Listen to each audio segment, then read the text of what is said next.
बहू फटाफट अपने बक्से की चाबी दो। देखो तुम्हारी ननद खड़ी है इसी इंतज़ार में कि कब तुम्हारा बक्सा खुले और उसे उसका नेग मिले। सास नई नवेली बहू के कमरे में आते हुए बोली। नई बहू नेहा ने हैरानी से उनकी तरफ देखा। क्या हुआ बहू, ऐसे क्या देख रही है? अरे ननद तो भाभी से नेक का हक रखती है। मम्मी जी बक्सा बक्सा तो नहीं है मेरे पास। अरे तुम्हारे बैग की चाबी दो। आजकल बक्सा किसके पास होता है, पर रस्म का नाम ही बक्सा खुलाई है, सास ने समझाते हुए कहा। सास की बात समझते ही नेहा ने अपने बैग की चाबी अपने पर्स में से निकाल कर दी, जिसे देखकर सासू माँ की आंखें चमक गई। फट से चाबी लेते हुए उसे अपनी बेटी को देकर बोली, लो फटाफट से बक्सा खोलो और अपनी पसंद की साड़ी निकाल लो। चाबी लेकर ननद फटाफट बक्सा खोलने लगी। बक्सा खोलते ही सबसे ऊपर साड़ी रखी हुई थी जिस पर उसका नाम लिखा हुआ था। ये देखकर ननद ने वो साड़ी एक तरफ हटा दी और नेहा की साड़ियों में से अपनी पसंद की साड़ियाँ निकालने लगी। ये देखकर नेहा ने धीरे से कहा, दीदी आपके नेक की साड़ी तो ऊपर ही रखी हुई थी। वो साड़ी माँ आपके लिए ही खरीद कर लाई थी, उस पर आपका नाम भी लिखा हुआ था। मुझे वो साड़ी पसंद नहीं। कहते हुए ननद ने उसकी बात को इग्नोर कर दिया और बैग में से अपनी पसंद की 2 साड़ियाँ निकाल ली। ये देखकर नेहा हैरान रह गई। ये साड़ियाँ तो मम्मी उसके लिए खास कर अपने मायके बनारस से बनवा कर लाई थी और महंगी भी बहुत थी। नेहा ने फिर कहा, मम्मी जी ये साड़ियाँ तो मम्मी मेरे लिए बनारस से बनवा कर लाई थी। हाँ तो अपनी मम्मी से कहकर और बनवा लेना। तुम्हारी मम्मी का मायका तो वही बनारस में है ना। लेकिन अभी तो मेरी बेटी को ये साड़ियाँ पसंद है और फिर नेग में उसकी पसंद की साड़ी ना मिले तो फिर काहे का नेग। ननदें हमेशा मायके से खुश होकर जानी चाहिए, तभी तो घर में बरकत रहेगी, कहकर सासू माँ कमरे से अपनी बेटी को लेकर रवाना हो गई और साथ में वो दोनों साड़ियाँ भी। नेहा हैरान होकर उन्हें जाते देखती रही। उसके मायके में तो ऐसा नहीं होता था। जब उसके बड़े भाई की शादी थी और भाभी घर आई थी तो मम्मी ने दीदी को जिस साड़ी पर उनका नाम लिखा था वही साड़ी लेने को कहा था। भाभी के किसी भी सामान को हाथ तक नहीं लगाने दिया था।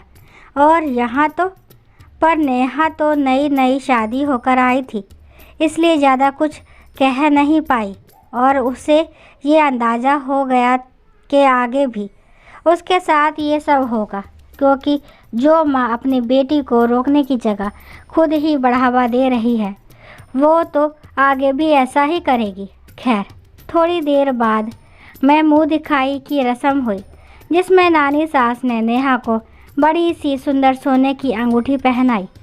सब ने उस अंगूठी की बड़ी तारीफ़ की। खुद नेहा को वो अंगूठी बहुत पसंद आई थी। थोड़ी देर बाद में ननद ने नेहा से कहा, भाभी ज़रा अपना हाथ दिखाना तो। उसकी बात सुनकर नेहा ने अपना हाथ उसकी तरफ किया तो उसने वो सोने की अंगूठी निकाल ली और अपनी उंगली में डाल दी। ये तो मेरे हाथ में ज़्यादा सुंदर लग रही है। नेहा को लगा कि ननद मजाक कर रही है, इसलिए वो मुस्कुरा दी। लेकिन जब काफ़ी देर तक उसने अंगूठी नहीं दी तो नानी सास ने कहा, बेटा ये अंगूठी तुम्हारी भाभी का तोहफ़ा है, ये उसे वापस कर दो। नहीं नानी जी, मुझे तो ये अंगूठी बहुत पसंद आई है, इसे तो मैं ही रखूँगी। और वैसे भी इसे मैं पहनूँ या भाभी, बात तो एक ही है। ननद ने बड़ी बेशर्मी से कहा, अरे ऐसे कैसे तुम रख सकती हो? सबके सामने ये मुंह दिखाई मैंने तुम्हारी भाभी को दिया है, इस पर तुम्हारा कोई हक नहीं है। नानी ने उसे डांटते हुए कहा, अरे माँ, कहाँ आप भी छोटी सी बात को लेकर बैठ गई। भाभी के हर सामान पर तो ननद का हक होता ही है ना। अब अगर ननद अंगूठी पहन रही है तो क्या हर्ज है? आपकी चीज़ तो घर में ही है, सासू माँ ने बड़ी बेशर्मी से कहा, कैसी बात कर रही है तू? अपनी बेटी के गलत को बढ़ावा दे रही है। ये शगुन बहू के लिए आया था, बेटी के लिए नहीं। उसकी शादी में तो हम उससे पहले ही शगुन दे चुके हैं ना। कम से कम बहू का शगुन तो उसके पास रहने दे, हम तो उसके लिए लेकर आए हैं, नानी सास समझाते हुए बोली। पर उनकी बेटी को नहीं समझना था और वो समझी भी नहीं। आखिर काफ़ी देर की बहस के बाद नानी सास अपने बेटे बहू के साथ नाराज़ होकर वहाँ से चली गई। ससुर जी ने भी समझाने की कोशिश की, पर सासू माँ नहीं समझना चाहती थी। आज इस बात को भी 3 साल हो चुके हैं, अभी तक वो अंगूठी उन्होंने नेहा को वापस नहीं दी। ननद उस अंगूठी के साथ ही अपने ससुराल रवाना हो गई।